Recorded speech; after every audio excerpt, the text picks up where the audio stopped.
made a mistake. I know you have. Hello, I am the Irish guy. That was weird, but also today I'm going to take a look at every Premier League club and find one crucial mistake that has almost ruined your club season. And in some cases, oh, it definitely has. Right, let's go. Arsenal not signing a striker. Look, Arsenal might yet become European champions this season, so this statement really could age like Monica of Friends. But I mean, can you imagine if Arsenal lose in a Champions League final against Barcelona again? I'd imagine the old school season ticket holders are really going to feel like they've just had a turtle bite their bladder. This entire Gunners season hinges on the Champions League, and if they don't win it, then that will be an entire season of no silverware failure, as this Arsenal team are good enough to still be in a title race. But the fact is, they've only got 66 points from 33 games. I mean, Ole Gunnar Solskjaer had 66 points from 33 games in 2021, 6 months before he was sacked and written off as one of the worst Manchester United managers of all time. This Arsenal squad is better than their points total. But hey, this is what happens when you don't prioritize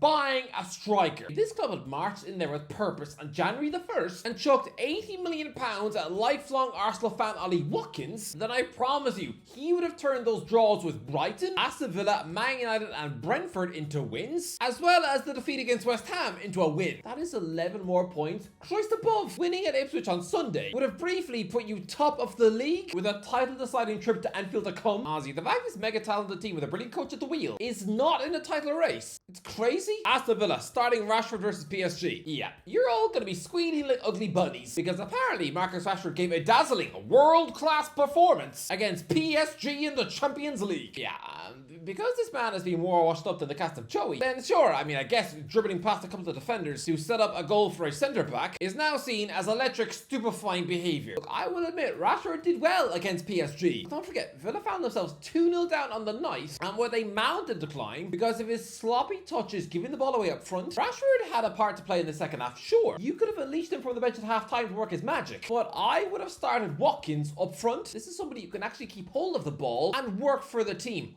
Rashford literally surrendered possession multiple times and PSG punished you. If I'm Watkins, to have been denied a mid-season switch to his dream club, where he'd now be just 3 games away from becoming an immortal Gunners legend with an actual Champions League medal in his mouth, no, to reward his loyalty by ousting him from the team and giving him a combined 25 minutes over 2 legs against PSG, oh, he must feel like eating Emery's nose. Bournemouth crumbling after Iriola hype. This season is a missed opportunity for Bournemouth. I know it is, come on. Back in January, they had just flattened Nottingham Forest 5-0 to sit a pretty 7th, inches away from the Champions League spots. But then Andoni Iraola gets linked with the Real Madrid job, and whoopsies, this man is a remarkably talented coach. But this really does feel like when you're a 15-year-old nerd at school and you find out the most popular girl in school secretly likes you. Oh, the next time you see her, instead of playing it cool, you accidentally splutter milk all over her shoes before asking her if she's ever choked out a mouse. What? The Cherries had not lost in a ridiculous 11 Premier League matches. European football looked almost assured, but no! Iriola must have just gotten in his own head and was probably already fantasizing about having picnics with Jude and wiping the crumbs off Ancelotti's seat. You hate to see it when a promising young manager gets distracted by the massive hype. I mean, fair play to Xabi Alonso for staying cool a year ago, but yeah, Iriola getting sidetracked has cost this club Europe. Brentford not balancing home and away form. Well, this is simple. Brentford have also cost themselves European football because for some reason they simply cannot balance their home and away form. Before Christmas, they had the best home form in the league, but also the worst away form in the league. And since Christmas, they've won 5 away games on the bounce, but are also stuttering at home. Honestly, lads, if this team had just focused, they could have squeaked into the Europa League, which would be mind-boggling for Brentford. Oh, seeing the bees in Europe, it would look weirder than seeing the Paul brothers kiss. Brighton, that's 7-0. I'm sorry, lads, but rocking up to Nottingham Forest to carelessly get splashed 7-0. I don't care if it was an off day. I mean, we saw it 2 years ago when you conceded 6 at Villa Park. I'm sorry, but for any team who loses 7-0 in the Prem, it is embarrassing to the extreme. Chelsea, choosing wrong championship manager. Look, for a start, I don't think Chelsea should have sacked Pochettino. It didn't make any sense considering he'd finally gotten the team to click, but dumping him for Leicester's Enzo Maresca, that looked horrendously desperate, clearly hoping he'd be another Arteta, just because he also used to cling to Pep's pockets. Look, I don't think he's a horrendously bad manager or anything, but he sure wasn't ready for the Chelsea gig. Not off the back of one championship campaign and a handful of matches with Parma. One man who was available last summer was Vincent Kompany. If you wanted to take a risk on a championship title winning boss, I'd have gone for him because at the very least he commands an aura and respect from his days as a world-class leader legend. He's got a statue outside Man City. Maresca, I mean, what did he ever do in his career other than piece up Middlesbrough in a European final? Yes, Middlesbrough. That's like boasting because you beat up a grandmother in Morrison's. Company is a smooth manager who plays pretty stuff. He's about to wrestle the Bundesliga title back for Bayern Munich from one of the most coveted managers in the world. I think he'd have been a much better pick than Enzo. Crystal Palace signing Nketiah. Well, it was just a waste of money, wasn't it? I respect the persistence of Crystal Palace for finally landing Eddie Nketiah after years of stalking him, but no, it was a huge £25 million deal and they didn't need him. Their obsession with Nketiah should be firmly left in the past because Jean Mateta is already banging in the goals up front. Nketiah would have probably got more starts at Arsenal this season. I mean, he's probably more of a goal threat than Mikel Merino. Surely? I'll actually, having said that, well, now I'm trying to imagine Nketiah scoring against Real Madrid and I can't. No, that image physically will not enter my brain. It's like trying to imagine Godzilla having a poo. Everton not sacking Sean Dyche sooner. Considering how incredible Everton have been under David Moyes, can you just imagine what a full season of Moyes at Goodison Park would have looked like?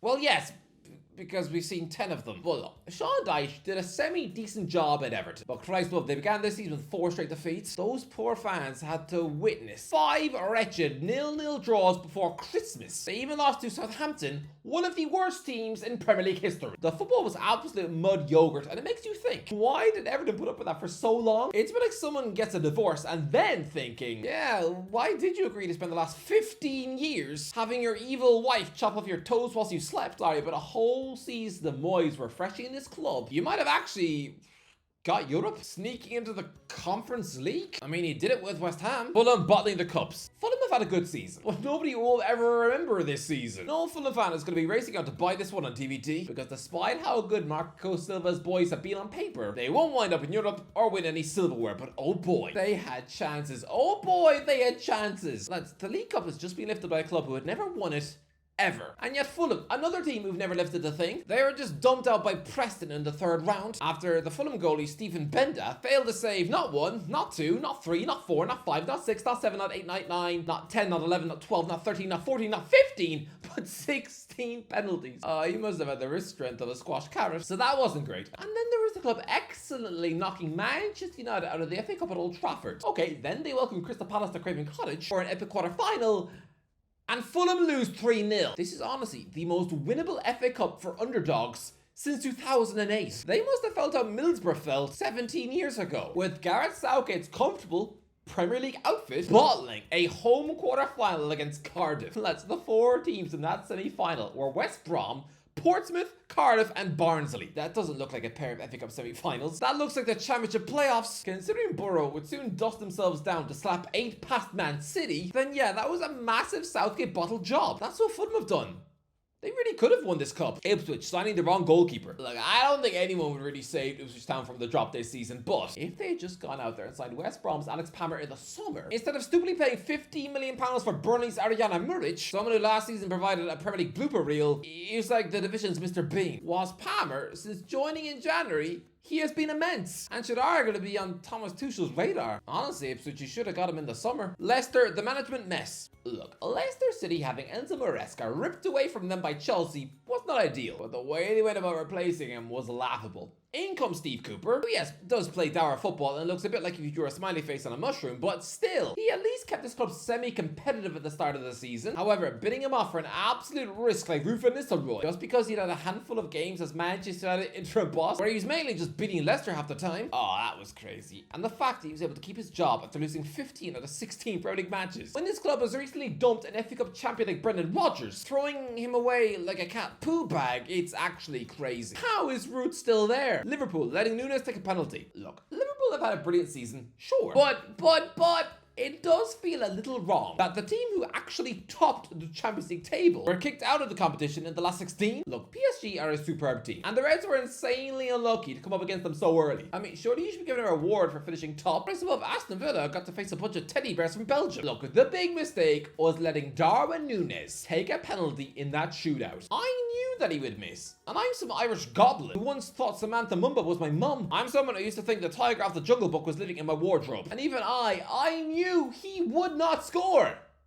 He was obvious because his confidence is on the floor. I mean, just the previous week, his own manager was calling him out in public, slagging off his work rate and basically admitting that yes, the Uruguayan was now traipsing around the pitch with all the intensity of that dopey dwarf of Snow White. The worst thing you can do is let a centre forward short of confidence take a pressure penalty. They will always miss. I know hindsight is crazy. These are the 5 penalty takers I would have chosen for Liverpool. Salah, Gakpo, Van Dijk, McAllister and Endo. I mean, yeah, I know Slot had replaced McAllister at the start of extra time because he was on a yellow card. But I'm sorry, he scored 12 penalties in his life. I'd have let him on the pitch. Endo has surprisingly netted 7. Even Van Dijk is the first choice penalty taker for his nation. Okay, if McAllister had to come off, okay, fine. If he had to, then Harvey Elliott, who's also bagged 7 penalties in his career. I mean, lads, if the Reds had won the match, they would probably right now be in a semi-final against Arsenal and would be favourites to win the whole thing. But no, you just had to give Nunez the ball. Man City not preparing for Rodri's injury. Well, it's simple. Rodri is officially the best player on the planet, and yet Man City did not have a plan B in case he got injured. He did, and then their whole season fell around their ankles. You should have signed Nico in the summer. Man United not hiring an interim. Bringing in Ruben Amorim halfway through the season was so pointless. Look, I know, I guess it's paid off with an epic Europa League quarter-final win over Lyon. But lads, this is a manager with such a wildly different philosophy and formation. Something which needs a pre-season. He needed to come in and immediately be given a summer transfer window. That's why he has to stay in Portugal until then. Asking him to come in November and use players that won't work and will never work for his system has done absolutely nothing other than get him off to a truly woeful and embarrassing start as Manchester United boss. It's kind of like how both Klopp and Arteta came into Liverpool and Arsenal 6 months too early. Amorim should have started this summer. When Ten Hag left, you should have wrote off the season and given the gig to Vanessa Roy to play around with. Let him play the 3-4-3 system. Let him get laughed at like a clown. Let him be what Frank Lampard was at Chelsea the second time. Ruin RWP's reputation into the ground for 6 months, sure. But then bring in Amorim when he can start afresh and actually sign players that he needs immediately. Newcastle crumbling against Brighton. Look, Newcastle have won a cup and are going to qualify for the Champions League. This has been the absolute perfect season to be a Magpie. But if you are being greedy, then maybe bottling the FA Cup at home to Brighton is one. I mean, can you imagine if Newcastle had not won that League Cup final because of Anthony Gordon's mindless red card in the FA Cup, meaning he was banned for Wembley? Then absolutely, this would unequivocally be the biggest blunder of the season. But look, Newcastle won the final without him, and Harvey Barnes has been great, so it's not actually a huge deal at all. But Newcastle threw away that FA Cup tie in so many ways. I mean, for a start, the Brighton player who equalised that day, Newcastle had just sold him before even giving him a match. This was so avoidable, but no, the Magpies were sloppier than a bear eating Weetabix. The FA Cup is so winnable this season. Newcastle would have played Nottingham Forest in the next round, a team they'd already knocked out of the other cup. They would now be locked in for a return to Wembley with a semi-final against Man City. I'm sorry, but can you imagine if Newcastle, after decades of starvation, lifted 2 trophies in the same season, just months apart? It would be one of the most special achievements and stories ever. The excitement would be through the roof. I know I'd be greedy. Okay, the League Cup is enough. But can you imagine if they were about to win the FA Cup too and qualify for the Champions League? I think I might drool on my toes. Nottingham Forest not strengthening in January. Nottingham Forest are bottling Champions League qualification. Their formers fell off a cliff after January. Their players are exhausted. And yet, for a club who love to spend, it seems really weird they didn't do much in January at all. They really needed to sign someone. Southampton existing.